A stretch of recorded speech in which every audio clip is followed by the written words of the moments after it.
एक ऐसा आइलैंड जहां नेचुरल आफत का शुरुआत हुआ जो शायद आज से पहले आपने कभी नहीं देखा हो, लेकिन सैटेलाइट ने वो मंजर रिकॉर्ड किया है। साइबेरिया के घने जंगल में प्लेन क्रैश का मंजर हो, सहारा डेजर्ट के बीचों बीच बने इस स्क्वायर शेप का राज हो, या फिर सोमालियन कास्ट की एक रिमोट लोकेशन पर बने हजारों रंग बिरंगी कुएं। हमारी दुनिया ऐसी हैरान कर देने वाली जगहें और अनोखी चीजों से भरी पड़ी है जिनको हम जमीन से देख ही नहीं पाते। आज हम ऐसी 10 छुपी हुई लोकेशंस का पर्दाफाश करेंगे और हमेशा की तरह इन स्ट्रेंज लोकेशंस को एक्सप्लेन करने की कोशिश भी करेंगे। हेलो दोस्तों, बात शुरू करते हैं एक अनोखे आइलैंड से। जापान से करीब 1200 किलोमीटर दूर साउथ ईस्ट की तरफ देखा जाए तो पैसिफिक ओशन में इवो जिमा नामी एक छोटा सा आइलैंड है। वर्ल्ड वॉर 2 में इस आइलैंड पर जापान और यूएसए की जंग हुई थी, जिसकी निशानियां आज भी यहाँ बिखरी हुई हैं। पर जो चीज आपको दिखानी है वो ये है कि अगर गूगल अर्थ पर 2005 के सैटेलाइट इमेज को देखा जाए तो इस आइलैंड के वेस्ट कोस्ट पर किनारे से 200 मीटर दूर पानी में कुछ पत्थर दिखेंगे,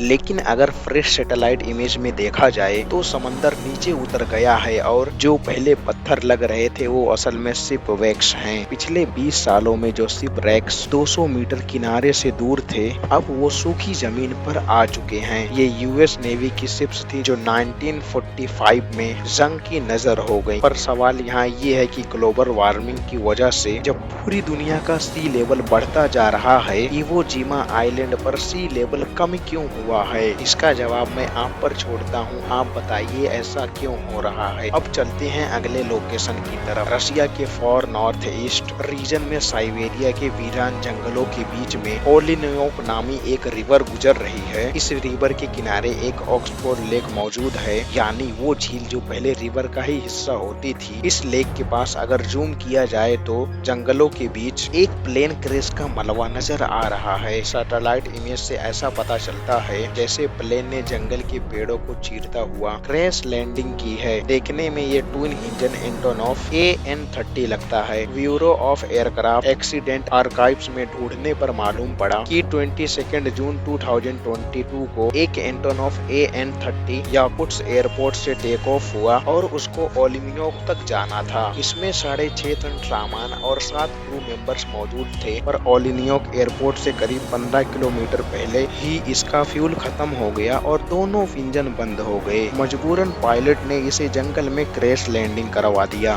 खुशकिस्मती से इस एक्सीडेंट में सारे क्रू मेंबर्स तो बच गए, लेकिन प्लेन को इतना नुकसान पहुंचा कि उसकी रिपेयरिंग पॉसिबल नहीं था। हादसे की वक्त खींची गई फोटो में देखा जाए तो जहाज के टेल एलिवेटर्स कटे हुए हैं, जो सैटेलाइट इमेज में पॉइंट ऑफ कांटेक्ट के पास देखे जा सकते हैं। पैसिफिक ओशन में न्यूजीलैंड के साउथ में एक आइलैंड है जिसको ऑकलैंड आइलैंड कहा जाता है। इस आइलैंड की बराबर में एक और आइलैंड है, इसका नाम काफी अजीब सा है। जी हाँ, डिसअपॉइंटमेंट आइलैंड। पर आखिर इतना अजीब नाम क्यों? इंटरनेट रिसर्च करने पे मालूम पड़ा कि 18th और 19th सेंचुरी में समंदर के इस हिस्से में व्हेल्स का शिकार बहुत कॉमन था। इंग्लैंड लोग पैसिफिक ओशन के इस हिस्से का शिकार करते थे, खासकर एंटार्क्टिका के करीब। कई महीनों के सफर के दौरान उनका खाना पानी, लकड़ियाँ सब खत्म हो जाती थी। उस वक्त जब दूर से इस आइलैंड पर नजर पड़ती थी तो शिकारी सोचते थे कि यहाँ जाकर क्यों ना थोड़ा रेस्ट किया जाए और अपनी सप्लाई वगैरह भी रिफिल किया जाए। लेकिन कई 100 मील सफर करने के बाद भी जब वो यहाँ पहुँचते तब इस आइलैंड का असली चेहरा नजर आता। यहाँ ना लेक है, ना झरने, ना पेड़ है और ना ही कोई खाने की चीज, और ऊपर से यहाँ ठंडी हवाएं इतनी तेज हैं कि यहाँ रहना भी इम्पॉसिबल है। इसी वजह से जो भी यहाँ आता मायूस होकर लौटता था। तब से लेकर इस आइलैंड का नाम ही डिसअपॉइंटमेंट आइलैंड पड़ गया।